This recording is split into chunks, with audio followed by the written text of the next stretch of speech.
Hey there, everybody. I'm so sorry. I was posting under Polkadots and not Crafter's Classroom, so my apologies. I'm going to start over. We started with this. This is going to be our first card. We're making 3. These are the 3 cards that we're going to make. Hopefully you can jump in here. My apologies. I was posting under the wrong platform, so hopefully you guys can join in. I'm going to wait till there's a few here. Hi everybody, we're making 3 cards today.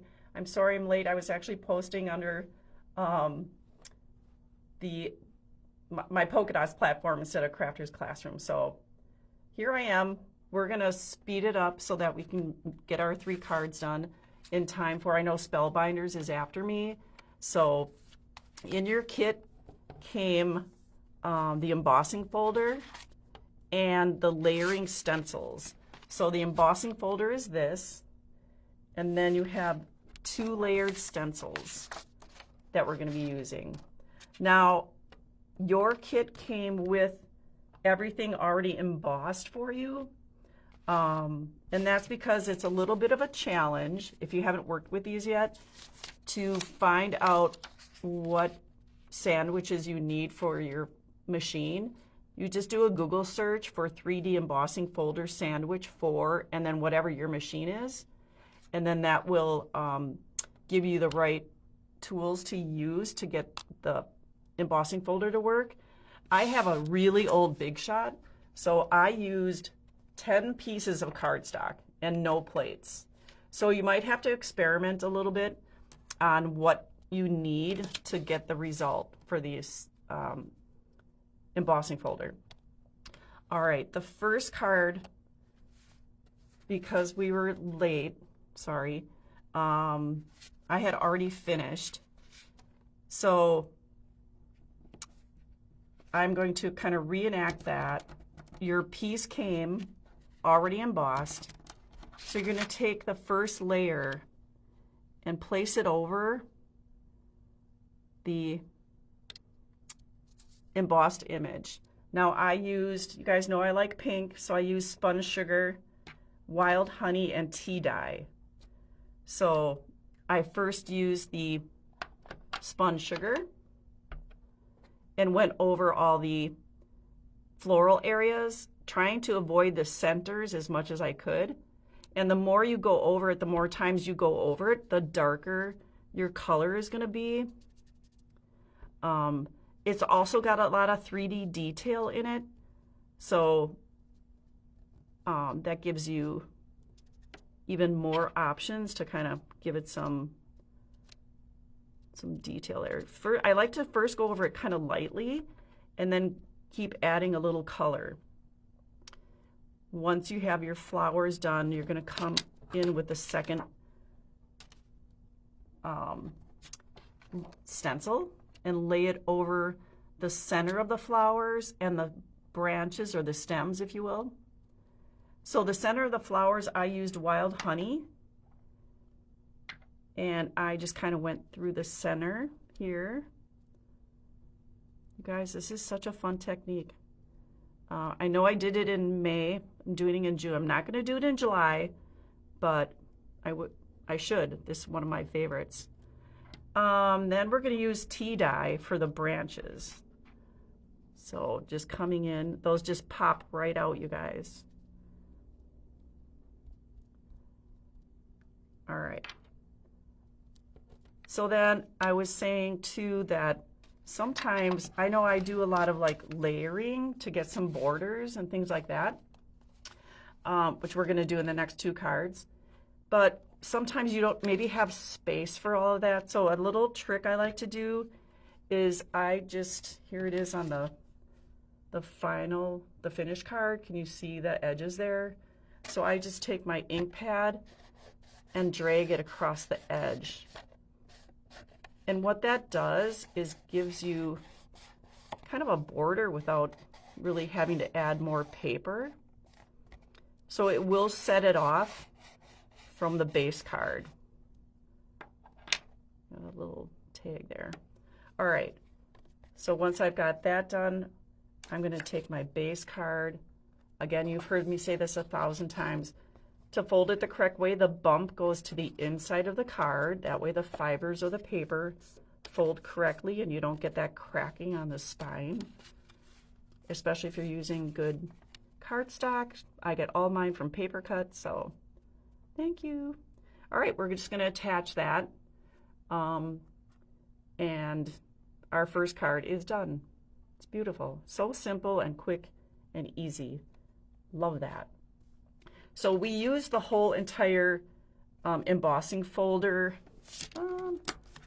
pretty much all of it, on the first card. The next two cards, we're just going to use pieces of it. So remember, just because it comes as a whole, you don't have to necessarily use it that way. Let's go on to card number 2, which is going to be this one in your kit. So it's going to be the obviously circle one. So we're going to take these pieces out. We'll set the base card and the envelope off to the side. So now I'm just using this piece here. And it's also handy to have a paper towel. I'm going to be right back.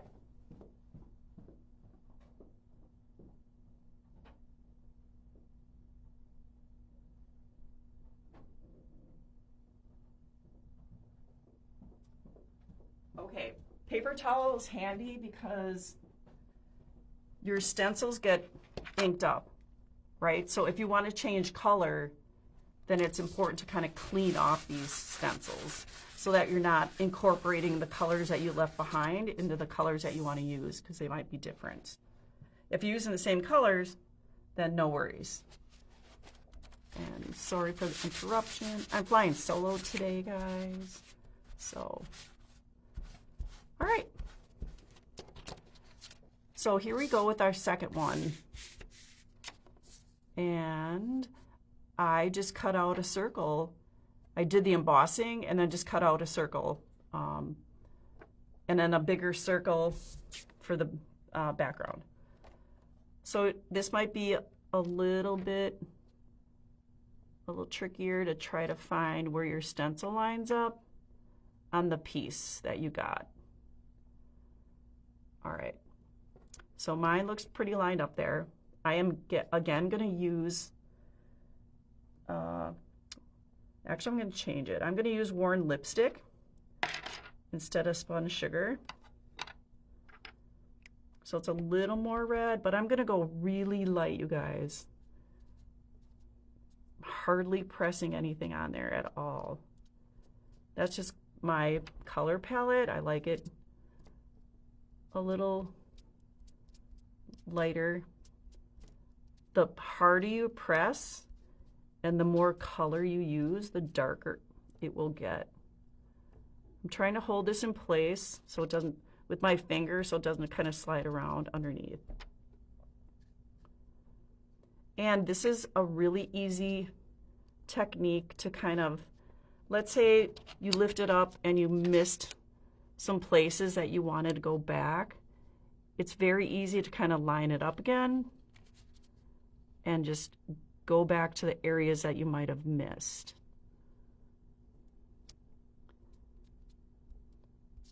So that's what I'm going to do here.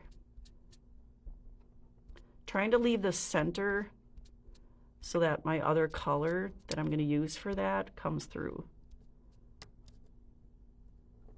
Got a little area here. Don't forget those little outside spots. Okay. So my base flowers are done. And then I'm going to come in with the next stencil, which is going to be here. So just lining up. This one's a little trickier on the cutout. When it's a whole piece, it's a little easier. And so then I am going to use the wild honey again on this one for the center of the flower. So just doing the center of these guys. And I know your other color might have gotten on it, but I think it kind of, the next color will kind of blend over that. Now I kind of want a little more here, so I'm just going to lay my stencil back down and give it a little more color there. Perfect. Okay, then the next color I'm going to use, so the first card we did, the stems were brown or a tea dye. This one we're going to use a green color. So I'm going to line this back up. Oh, and use a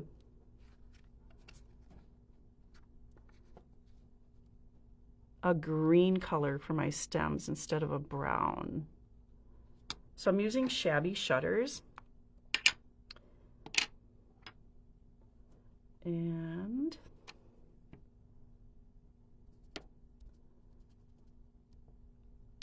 using that to kind of, so it's nice too that you can use more of a brown for like a branch color or green for more of a stem color. So just by changing up the color, you can get different variations. So our piece is done, and we're going to attach it to the round background here. And then that gets attached. I did attach it to kind of the top part of the card in case you wanted to stamp something here. Or you can put it in the center, wherever you want to put that. We're going to set that off to the side. You can assemble these later. I just want to get through the rest of the class. I know Spellbinders is coming on in just a few minutes, so you'll have to log off and log back in for them. So cleaning off my stencil, because I am going to use different colors for this last piece. And before, we might not finish this all the way, but we will get very close. You're going to take out your pieces for this card, and we're going to mainly focus with the embossed part for you. And this is going to be what we're going to use as a border. It's flush left to right, and then a little border on the top. And I'm using a few different colors on this one. Tumbled glass, faded jeans, tea dye, and then that Shabby shutters again. So a couple different blues, and then the brown for the center, and then a green for the stem. Before we go, I have a giveaway. So anyone that bought a kit is in my little container here, and I'm going to draw a name, and they're going to win a couple penny black stamps, a saying stamp with smiles, and then this really pretty floral. So the lucky winner is, drum roll, and Teresa Conti. Hope I'm saying that right. I'm pretty sure I said the first name right. So congratulations, that'll go out to you. And we will start on this last card here with our stencil. This embossing has already been done for you, so just lining up your stencil. I'm going to use a couple different colors of blue. I use tumbled glass and faded jeans. And here we go. This is really a fun, I love this, you guys. I'm just kind of going to go every other flower and with a couple different blues here just to change it up.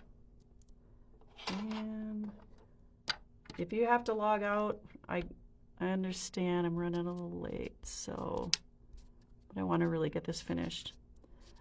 For those of you that just joined in, I was posting under Polkadots and not Crafters Classroom, so my apologies.